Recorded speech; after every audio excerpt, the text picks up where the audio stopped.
তেতিয়াহ'লে জুবিনদাৰ এই মৃত্যু এক পাৰফেক্ট মাৰ্ডাৰ হয়, হত্যা হয়। জুবিনদাক যদি আগলৈ নিয়া তেতিয়াহ'লে এয়া তেওঁক মৃত্যুমুখলৈ ঠেলি দিয়াৰ সমানে কথা। এই ঘটনাটো কি এনেকৈ চাব পাৰিম যেনেকৈ ছায়েন্সে যেনেকৈ সাধাৰণ দৃষ্টিভংগীৰে চাইছে। হত্যা মাত্ৰ চাকুৰে কৰা নহয়, হত্যা মাথো বন্দুকৰ দ্বাৰা নহয়, হত্যা বিভিন্ন মাধ্যমেৰে বিভিন্ন প্ৰকাৰে ষড়যন্ত্ৰ কৰিও কৰা সম্ভৱ। সাধাৰণ আমি যি চাহ ৰাতিপুৱা খাওঁ তাৰ দ্বাৰাও তোমাক হত্যা কৰা সম্ভৱ। আৰু এইটো কোনো ধেমালি নহয়।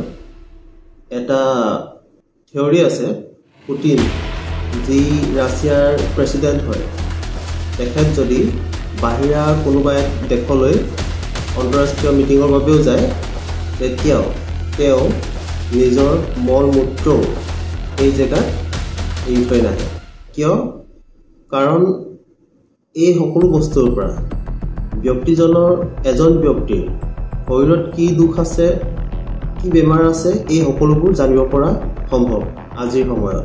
আৰু যদি এজন শত্ৰুৱে তেখেতৰ এই গম পায় তেখেতৰ কি বেমাৰ আছে, তেখেতৰ শৰীৰত কি দুৰ্বলতা আছে, এই সকলোবোৰ যদি তেখেতসকলে যদি গম পায় তেতিয়াহ'লে পুটিনক ষড়যন্ত্ৰ কৰি হত্যা কৰা কোনো ডাঙৰ কথা নহয়।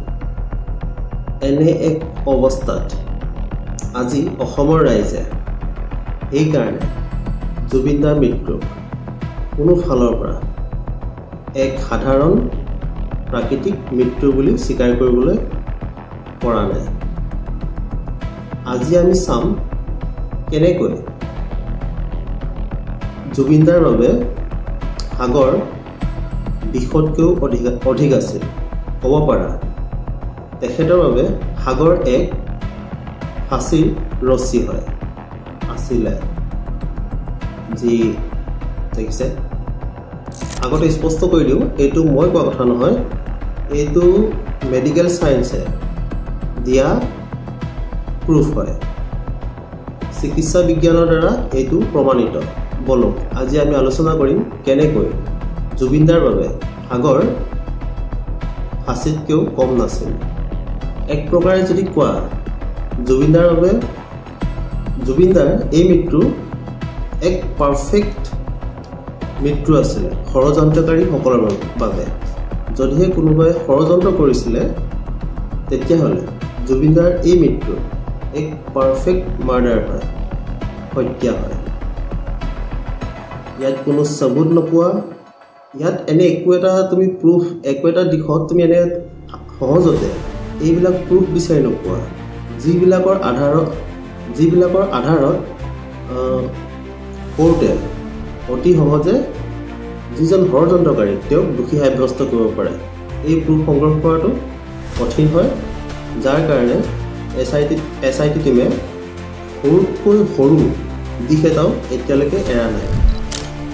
আকৌ এবাৰ কৈছোঁ, আমি আজি যি আলোচনা কৰিম এই সকলো চিকিৎসা বিজ্ঞানৰ তথ্যৰ ওপৰত আধাৰিত। ব'লা এতিয়া আমি চাওঁ চিকিৎসা বিজ্ঞানে জুবিনদাৰ মৃত্যুৰ সন্দৰ্ভত কি কয়।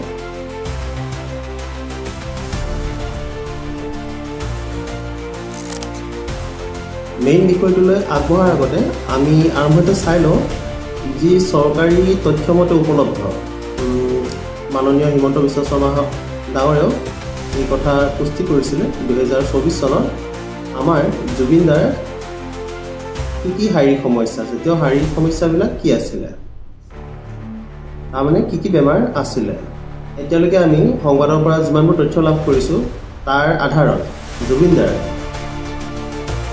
উচ্চ ৰক্তচাপ আছিলে, হাই ব্লাড প্ৰেছাৰ, মানসিক চাপ, ষ্ট্ৰেছ আৰু বহুত অধিক কাম কৰাৰ সৈতে জড়িত স্বাস্থ্যজনিত সমস্যা, লিভাৰৰ সমস্যা আছিলে, যাৰ কাৰণে তেখেতক ডায়েট মেইনটেইন কৰিবলৈ দিয়া হৈছিলে আৰু হেভি মেডিচিন নাইবা মদৰ পৰা আঁতৰত থাকিবলৈ পৰামৰ্শ দিয়া হৈছিলে। আৰু আছিলে ব্ৰেইন হেমাৰেজ, ষ্ট্ৰকৰ সমস্যা। ব্ৰেইন হেমাৰেজ ষ্ট্ৰক তাৰমানে মগজুৰ ভিতৰত ব্লিডিঙৰ সমস্যা আৰু লগতে সৰু সুৰা সমস্যাবিলাকতো আছেই ষ্টেজ প্ৰগ্ৰামৰ কাৰণে হওক নাইবা বহুত দূৰলৈ যাত্ৰা কৰিব লগাৰ কাৰণে হওক বেক পেইন আৰু শৰীৰ ক্লান্তি হোৱা তাৰমানে দুৰ্বল হোৱা ভাগৰুৱা লগা এই সকলোবোৰ কথা মাত্ৰ আজিৰ কথা নহয় এই সকলোবোৰ কথা বহুত 2024 চনৰে তেতিয়াৰ পৰা 2025 জানুৱাৰী আগলৈকে এই সমস্যাবিলাক জুবিনদাৰ লগত আছিলে আৰু এই কথা শ্যাম কানু নাইবা শেখৰহঁতে জানিছিলে কিন্তু এনে এক অৱস্থাত তেওঁলোকে জানি বুজি কিহৰ কাৰণে সাগৰত নিছিলে আৰু কি হৈছিলে আমি দেখিছিলোঁ ভাগৰুৱা হৈ থকা ব্যক্তিজনক কিমান ফ'ৰ্চ কৰিছিলে যিজন ব্যক্তিৰ ষ্ট্ৰক হয় নাইবা ব্ৰেইন ইঞ্জুৰি আছে এইজন ব্যক্তিক ছুইমিং ডিপ ৱাটাৰ এক্টিভিটিজ একদম বন্ধ যিজন ব্যক্তিৰ ব্ৰেইন ইঞ্জুৰি আৰু ষ্ট্ৰক থাকে এইজন ব্যক্তিক সাঁতুৰিব দিয়া আৰু গভীৰ পানীত লৈ যোৱা একদম বিপদজনক সেইকাৰণে বন্ধই হয় হাই বিপি যিসকল ব্যক্তিৰ হাই বিপি থাকে ইহঁতক ঠাণ্ডা পানীত কেতিয়াও মানে নমাব নালাগে আৰু য'ত নেকি পানীৰ সোঁত থাকে শক্তিশালী সোঁত থাকে সেই জেগাটো নিব নালাগে এইটো সম্পূৰ্ণকৈ বিপদজনক হয় আৰু যদি কিবা কাৰণত যাবলগীয়াও হয় তেতিয়াহ'লে নিউৰলজিষ্ট আৰু কাৰ্ডিঅ'লজিষ্টৰ পৰামৰ্শ অনুসৰিহে ষ্ট্ৰক আৰু হাই বিপি ব্যক্তিসকলক সম্পূৰ্ণ ছেফটি মেইনটেইন কৰি লৈ যাব লাগে কাৰণ পানীত তেওঁলোকৰ চিজাৰৰ সমস্যাটো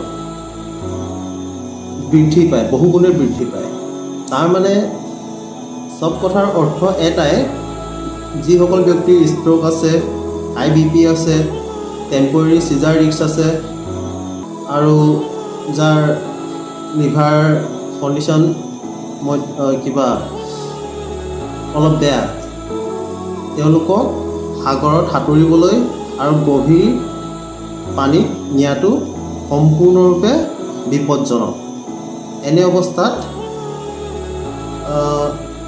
একেই ষ্ট্ৰক হ'ব আনকনচিয়াছনেছ হ'ব কলেপছ হৈ যাব ডুবি যাব তাৰমানে এক প্ৰকাৰে ক'ব পাৰা জুবিনদাক যদি সাগৰলৈ নিয়া তেতিয়াহ'লে এয়া তেওঁক মৃত্যুমুখলৈ ঠেলি দিয়াৰ সমানে কথা সকলো কথাৰ মূলত এটাই চিকিৎসা বিজ্ঞানৰ মতে এনে ব্যক্তিক সাগৰত সাঁতুৰিব দিয়া গভীৰ পানীত নামিব দিয়া ঠাণ্ডা পানীত তেতিয়াহ'লে তেওঁক মৃত্যুমুখলৈ ঠেলি দিয়া ষ্ট্ৰক হাই বিপি ৰেচিডুৱেল চিজাৰ ৰিস্ক আৰু এটা ক্লান্ত শৰীৰ এই গোটেইকেইটা কম্বিনেশ্যনৰ ফলত পানীত মৃত্যুৰ ঘটাটো সাধাৰণ কথা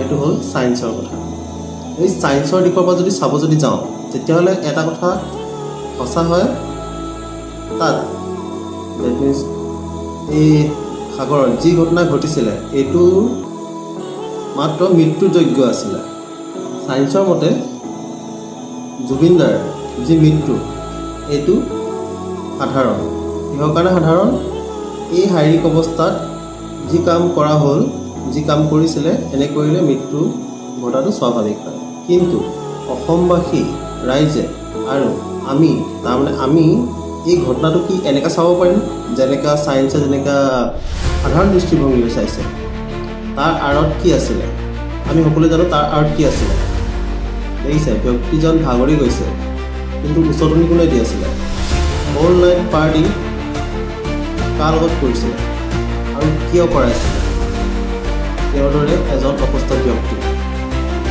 কৰাইছিলে ৰাতিপুৱাতে কিহৰ কাৰণে সাগৰলৈ উঠাই অনা হৈছিল আৰু ইমান ব্ৰহ্ম ৰাতিপুৱা ইমান ৰাতি ইমানকৈ ড্ৰিংকছ কৰাৰ পিছতো ইমান ব্ৰহ্ম ৰাতিপুৱা কোনে ইমান ড্ৰিংকছ কৰে কৰাইছিলে কিন্তু জাষ্ট এটা কুৱেশ্যন আৰু ইয়াৰ উত্তৰ সকলোৱে নিজে উলিয়াই ল'ব এটা আমাৰ দায়িত্ব আছিলে ছায়েন্সে কি কয় জনোৱাটো বাকী নিৰ্ণয় গ্ৰহণ কৰা ৰাইজৰ কাম সকলোকে সজাগ কৰা সকলোকে সঠিক তথ্যৰ লগত অৱগত কৰোৱা আমাৰ কাম বাকী নিৰ্ণয় সকলোৰে নিজৰ আকৌ মই কৈছোঁ আমি মাথো তথ্য প্ৰদান কৰোঁ যি বিজ্ঞানসন্মত।